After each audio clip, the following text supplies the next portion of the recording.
আৰু বিৰতিলে যোৱাৰ পূৰ্বে আমি জনাইছিলো যে গুৱাহাটীত আজি বিৰোধী দলৰ মহা বৈঠক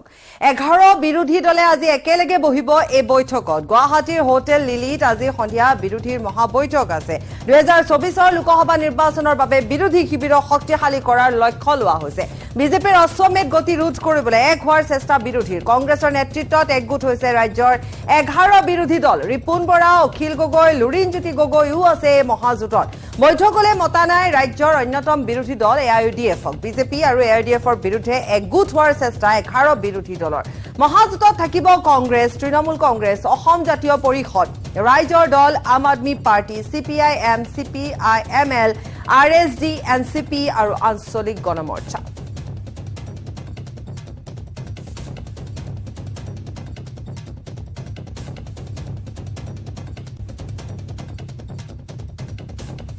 শাসকীয় বিজেপিক উৎখাত কৰাৰ লক্ষ্যৰে পুনৰ বিৰোধী শক্তি ঐক্যবদ্ধ হ'বলৈ আগবাঢ়িছে কিন্তু এবাৰ কংগ্ৰেছ নেতৃত্বাধীন বিৰোধী শক্তিত নাই বদৰুদ্দিন আজমলৰ এআইডিএফ দল এবাৰ নাই এআইডিএফক বাৰম্বাৰ লগত ল'বলৈ অস্বীকাৰ কংগ্ৰেছক আক্ৰমণ কৰিলে এআইডিএফৰ বিধায়ক কৰিমুদ্দিন বৰভূঞাই কংগ্ৰেছে লগত লোৱা বেছিভাগ দলেই ক্লাবৰ দৰে বুলি কটাক্ষ কৰিলে কৰিমুদ্দিনে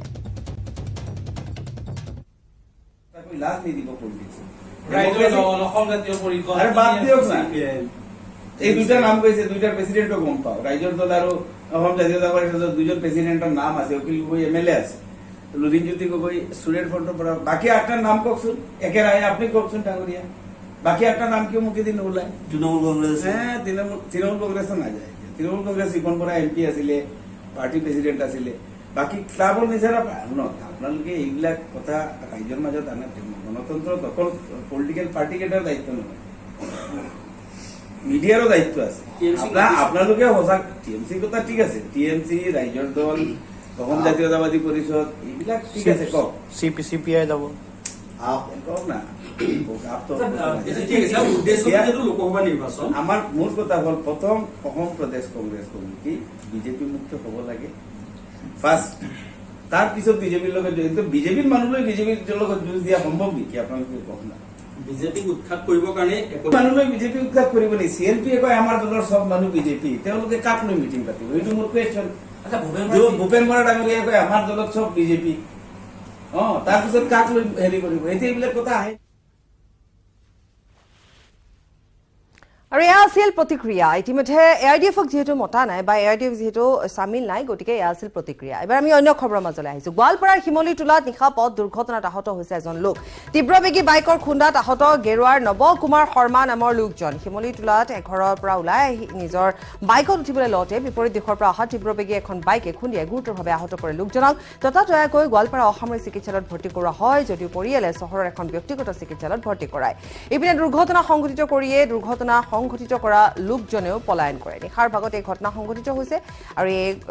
ব্যক্তিগৰাকী যথেষ্ট গুৰুতৰভাৱে আঘাতপ্ৰাপ্ত হৈছে তেওঁ হৈছে গেৰুৱাৰ নৱ কুমাৰ শৰ্মা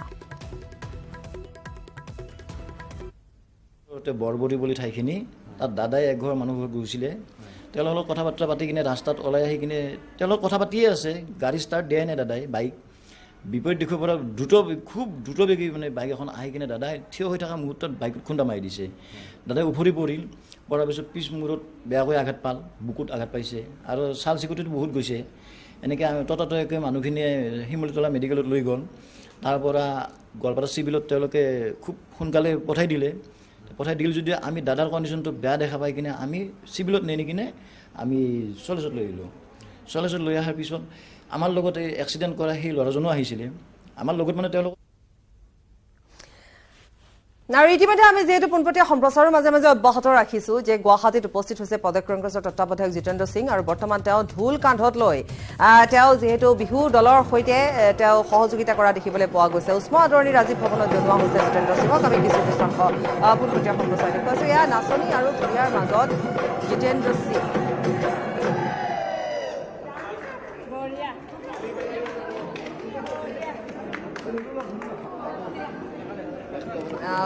বিহুৱতীৰ সৈতে এপাক নাচিলে জিতেন্দ্ৰ সিঙে লগতে তেওঁ ঢোলত এটা চাপৰো মাৰিলে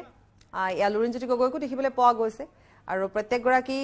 কংগ্ৰেছী তাত আছে আৰু তাৰোপৰি আমি কৈছোঁ যে আজি যিহেতু মহাবৈঠক হ'ব বিৰোধীৰ গতিকে আছে তাতে প্ৰত্যেকটো দলৰে AIDFৰ বাহিৰে আছে এয়া তেওঁ হয়তো সাংবাদিকৰ আগত ভাষ্য প্ৰদান কৰিব ভূপেন বৰাও আছে গতিকে আমি পুনে পুনে হিৰক আছে গতিকে আমি পুনে পুনে যাম পোনপটীয়া সম্প্ৰচাৰ আগবঢ়াইছোঁ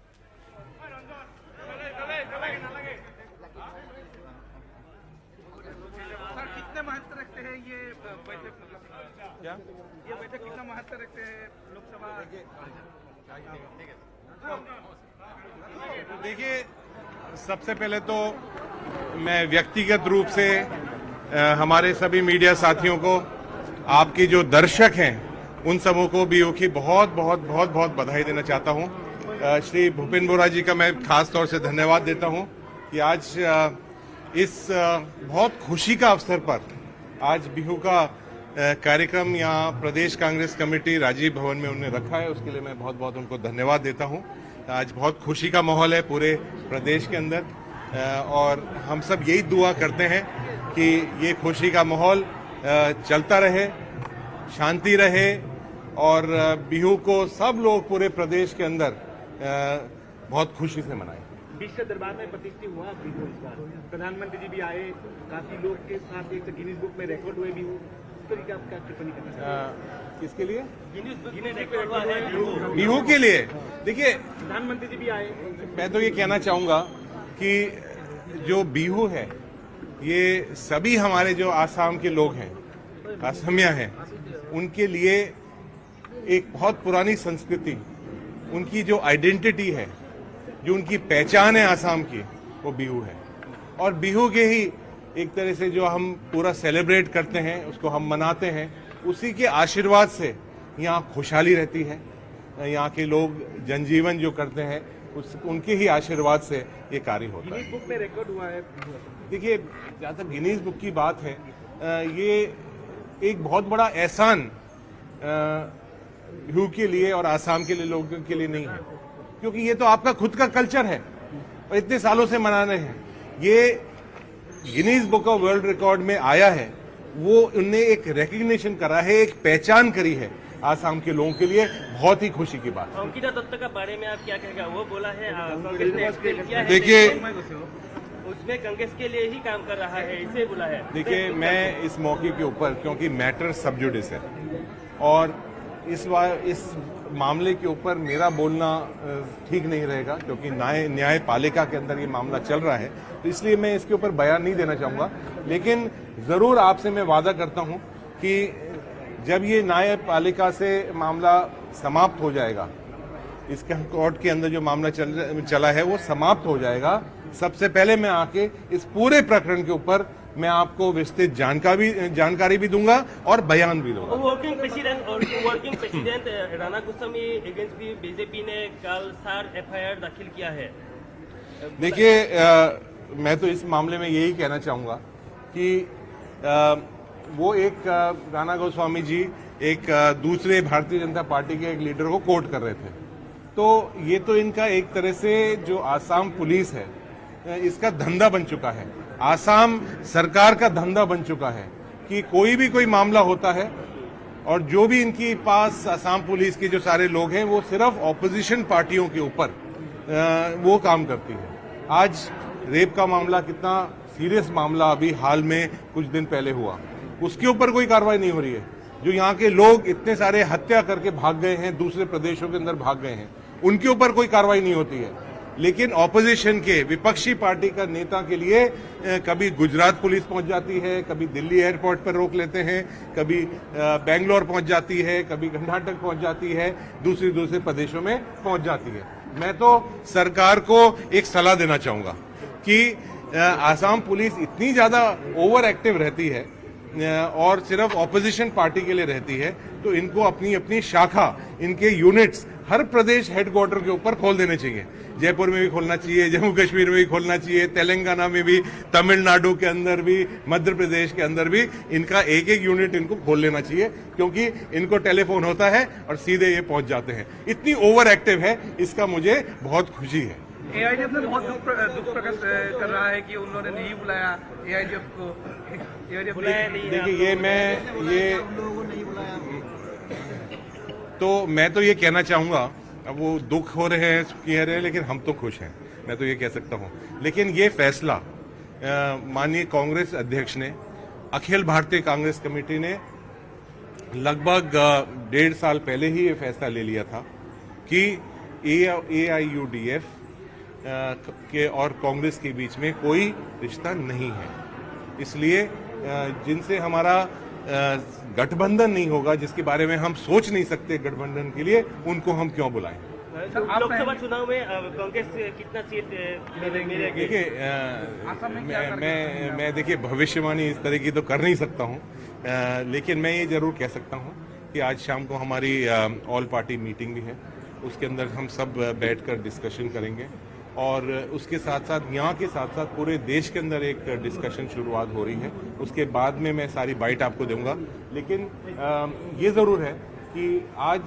पूरे देश के अंदर एक माहौल बना है और देश और जनता जो है, देश के जो हर व्यक्ति है, वो उसकी एक मांग है कि जिस तरह से लोकतंत्र की हत्या हो रही है उसके ऊपर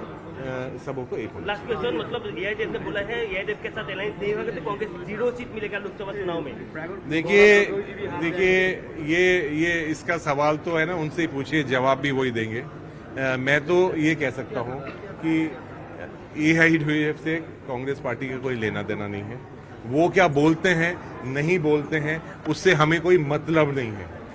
जो वो कुछ बोलते हैं वही खुद ही उसका स्पष्टीकरण और आपको एक्सप्लेन वही कर सकते हैं, मैं नहीं कर सकता हूं। लेकिन मैं ये जरूर अभी कहूंगा कि आज हमारे बहुत लंबी आज बैठक चलेगी, जिसमें सभी लोकसभा क्षेत्र के जिला कांग्रेस कमेटी अध्यक्ष, प्रदेश कांग्रेस कमेटी के पद अधिकारी, AICC मेंबर, PCC मेंबर और जो हमारे सीनियर लीडर्स हैं उस लोकसभा क्षेत्र के, उनसे मैं 1 to 1 बैठकर उनसे मैं राय मशवरा करूंगा, उनकी बात मैं सुनूंगा। आप आज की जो और कल की जो मीटिंग्स हैं, लगभग 11 लोकसभा क्षेत्र हम करेंगे और 3 लोकसभा क्षेत्र के जो हमारे यहाँ सिटिंग MPs हैं उनकी हम अगले मीटिंग करेंगे, अगले हफ्ते मीटिंग करेंगे। लेकिन इस मीटिंग का जो बात है वो बात ये है कि फीडबैक लेने के लिए जो हमारे स्टेट के नेता हैं वो बोलेंगे और हम सुनेंगे, उनसे हर क्षेत्र के अंदर फीडबैक लेंगे, वहाँ क्या समस्याएं हैं, आगे चुनाव के अंदर हमें क्या करने की जरूरत है। अखिल भारतीय कांग्रेस कमेटी का एक दृढ़ निश्चय है कि जो प्रदेश के जो लोग चाहते हैं, जिला कांग्रेस कमेटी का जो अध्यक्ष है वो क्या चाहता है, पार्टी ग्रास रूट के अंदर क्या चाहती है, वो ही AICC करती है। CLP का ग्रुप में जो मैसेज है, जो मतलब ये चर्चा हो रहा है, वो वायरल हो गया है। इसलिए CM ने बोला है कि मेरा एजेंट CLP में है, मतलब CLP का जो CLP के बैठक में देखिए मैं तो एक लाइन में कहूंगा इसका मैं देखिए कोई स्पष्टीकरण नहीं देने वाला हूं। देखिए जो मुख्यमंत्री जी बोलते हैं उसके ऊपर मुझे कोई भी विश्वास नहीं होता। अगर मुख्यमंत्री जी अभी मेरे से कहें कि रात हो रही है या दिन हो रहा है, वो ये भी कहते हैं मुझे कि दिन हो रहा है, तो सुनिए गंभीर ही बता रहा हूं मैं बात। देखिए CM को पता हो जाता है। देखिए मैं तो ये कहना चाहूंगा, देखिए वो कंफ्यूजन पैदा करने के लिए करते हैं। मैं तो ये कह रहा हूं कि अभी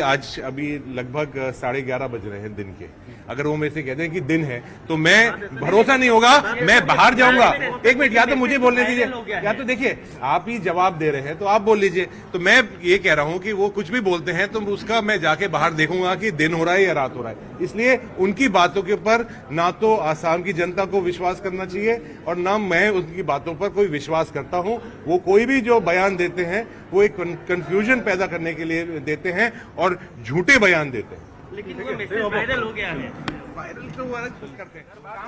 शाम को हमारी जो बैठक है उसके बाद बोलेंगे और कल प्रेस मीट भी है आप सब। Thank you. राजीव भवনৰ পৰা পুনে পুনে দেখুৱালে আমি জিতেন্দ্ৰ সিঙক বহুকেইটা প্ৰশ্ন সাংবাদিকসকলে কৰিলে আৰু বহুকেইটা প্ৰশ্নৰ উত্তৰ তেওঁ ইতিমধ্যে দিছে আৰু লগতে তেওঁ কৈছে যে বহু বিশেষ এটা তেওঁ ক'ব লগা একো নাই।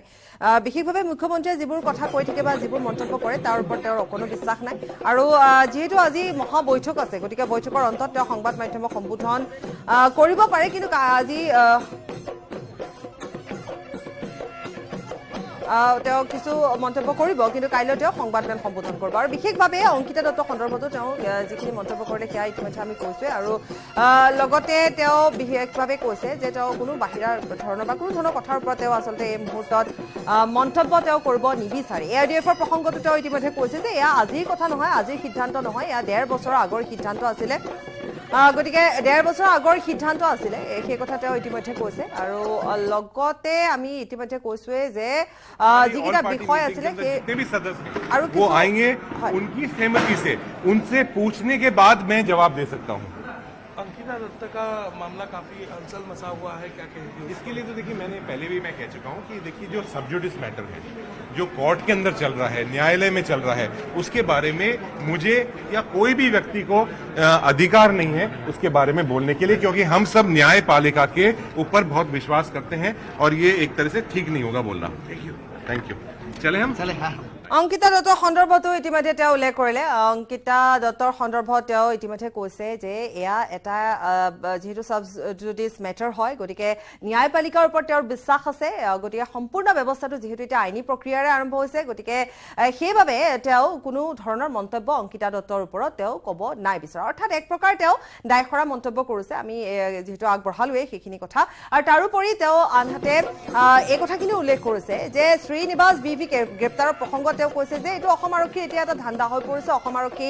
এটা শাখা খুলি লওক যেহেতু অভাৰ এক্টিভ অসম আৰক্ষী এটা তেওঁ ঠাট্টা সূচক মন্তব্য বা ইটিকিং সূচক মন্তব্য কৰাৰ দৰে তেওঁ মন্তব্য কৰিলে যিয়ে নহওক আৰু অধিক তেওঁ কথা ক'ব কিন্তু কাইলৈ সংবাদমেল সম্বোধন কৰিব এইকেইটা আছিল মূল বিষয় যাৰ সন্দৰ্ভত সংবাদ মাধ্যমে প্ৰশ্ন কৰিছিল আৰু তাৰ উত্তৰ তেওঁ এনেধৰণে দিলে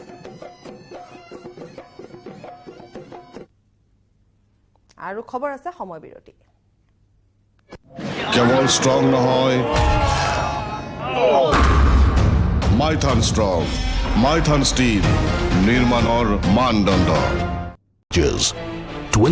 26 states, 1,200 plus reporters, 67 plus crore viewers. India's largest news network, News 18 Network.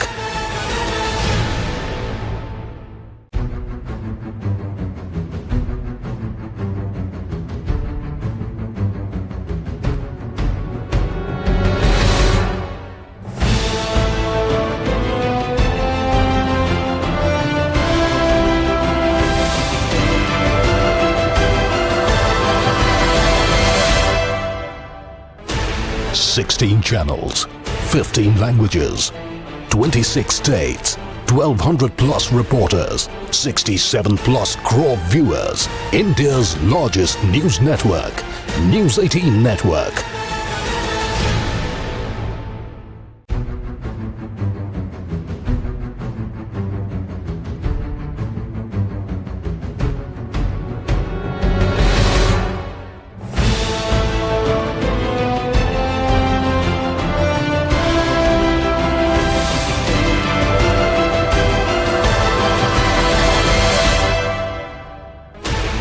Sixteen channels, 15 languages,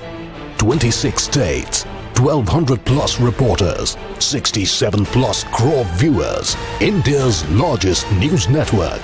News 18 Network.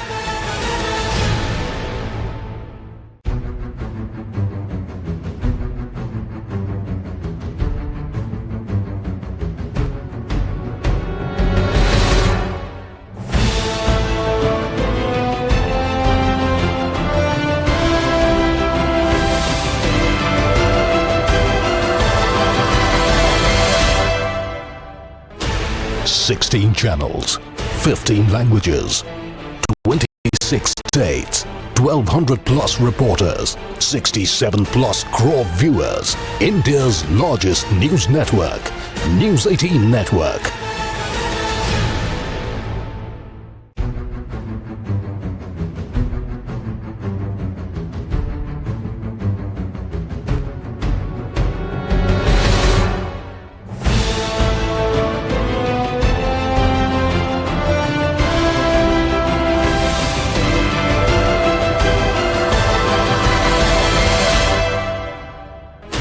Sixteen channels, 15 languages,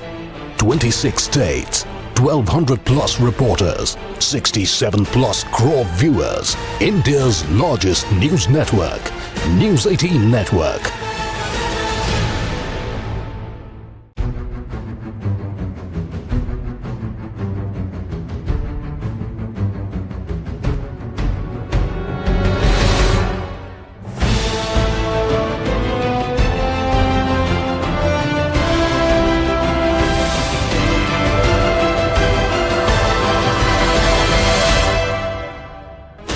Sixteen channels, 15 languages, 26 states, 1,200 plus reporters, 67 plus crore viewers. India's largest news network, News 18 Network.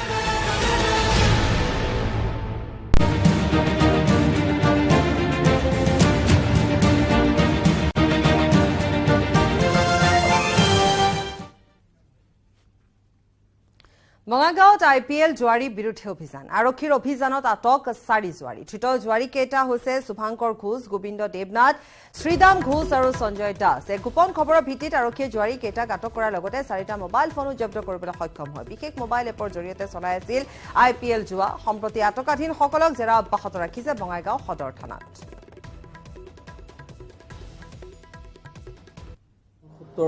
পম খেদি গৈ 4জন জুৱাৰীক ধৰিবলৈ সক্ষম হয় আৰু তাৰে তেওঁলোক হল এজন হল শুভাংকৰ ঘোষ এজন হল শ্ৰীদাম ঘোষ এজন হল সঞ্জয় দাস আৰু এজন হল গোবিন্দ দেৱনাথ এওঁলোকে মোবাইলে বস্তুটো গেমছটো খেলে এটা এপৰ জৰিয়তেও খেলে আৰু এনে ডাইৰেক্ট নম্বৰ দিয়ে আৰু তাৰে এজন লিডাৰ থাকে এই লিডাৰজনে বাহিৰৰ পৰা কণ্ট্ৰোল কৰে আমি গোটেই ৰেকেটটো অলমোষ্ট আমি এইটো আইডেন্টিফাই কৰিছোঁ এতিয়া ইতিমধ্যে আমাৰ হাতত 4জন আসামী পৰিছে আৰু ইতিমধ্যে বঙাইগাঁও থানাত cash number 168/23 under 14 game and Assam Game and Betting Act আমি এটা কেছ ৰুজু কৰিছোঁ আৰু ইয়াৰ পৰৱৰ্তী পৰ্যায়ত ৰেকেটত কোন আছে গোটেই বস্তুখিনি আমি উলিয়াবলৈ যত্ন মাৰিম যুদ্ধগতিত অপাৰেশন কাবেৰীৰ অভিযান 128 জন ভাৰতীয়ক লগত লৈ সুদানৰ পৰা আহিল চতুৰ্থখন বিমান সুদানৰ পৰা জেদ্দালৈ অনা হল ভাৰতীয়সকলক আজি আৰু দুখন বিমান সুদানৰ পৰা উৰা মৰাৰ সম্ভাৱনা আছে বৰ্তমানলৈকে সুদানৰ পৰা উদ্ধাৰ কৰা হল 1100 জন ভাৰতীয়ক ইয়াৰে 360 জনক জেদ্দাৰ পৰা অনা হল ভাৰতলৈ জেদ্দাত থকা আন ভাৰতীয় সোনকালে ভাৰতলৈ অনাৰ প্ৰচেষ্টা পুনৰ এবাৰ কৈছো যে এটা যুদ্ধগতিত অপাৰেশন কাবেৰীৰ অভিযান চলি আছে 128 জন ভাৰতীয়ক লৈ সুদানৰ পৰা চতুৰ্থখন বিমান আহিলে সুদানৰ পৰা জেদ্দালৈ অনা হৈছে ভাৰতীয়সকলক আজি আৰু দুখন বিমান উৰা মাৰাৰ সম্ভাৱনা আছে আৰু এতিয়ালৈকে সুদানৰ পৰা উদ্ধাৰ কৰা হৈছে 1100 ভাৰতীয়ক ইয়াৰে 360 জনক জেদ্দাৰ পৰা অনা হৈছে ভাৰতলৈ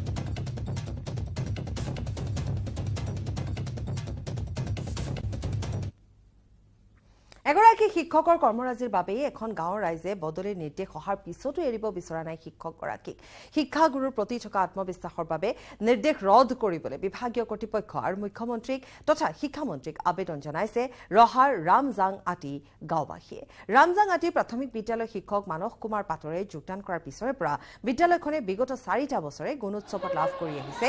A+ গ্ৰেড সদ্য ঘোষিত গুণোৎসৱৰ ফলাফলতো লাভ কৰিছে A+।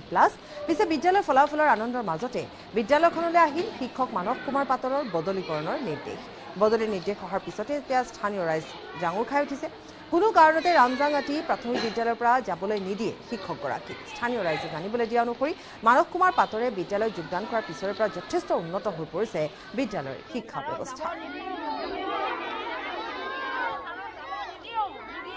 যিজন শিক্ষকক স্কুলৰ ল'ৰা ছোৱালীৰ পৰা ধৰি গাৰ্জেন বা গাঁৱৰ সকলো ৰাইজে মানে ভাল পায় তেনেকুৱা এজন শিক্ষকক আমাৰ এই স্কুলখনৰ পৰা মানে বেলেগ এখন স্কুললৈ ট্ৰেন্সফাৰ কৰিবলৈ বিভাগীয় কৰ্তৃপক্ষই এটা মানে নিৰ্দেশ জাৰি কৰিছে এই স্কুলখনক প্ৰগতিৰ ক্ষেত্ৰত শৈক্ষিক দিশৰ ক্ষেত্ৰত বৰ্তমানে একেৰাহে 4বাৰকৈ A+ পাবৰ কাৰণে গুণোৎসৱত সক্ষম হৈছে গতিকে তেনেকুৱা এজন শিক্ষকক আমি বদলীকৰণ কৰাৰ কথাটো শুনাৰ পৰাই সকলো গাঁওবাসী আমি দুখিত হৈছোঁ আমি চৰকাৰক অনুৰোধ জনাইছোঁ যে আমাক আৰু এজন শিক্ষক বা দুজন শিক্ষক লাগেহে তেনেস্থলত 3জন শিক্ষকৰে আৰু এজন নিব বিচৰাত আমি অত্যন্ত দুখিত আৰু ইয়াৰে সৈতে বাতৰিৰ পৰা বিদায় লৈছোঁ নমস্কাৰ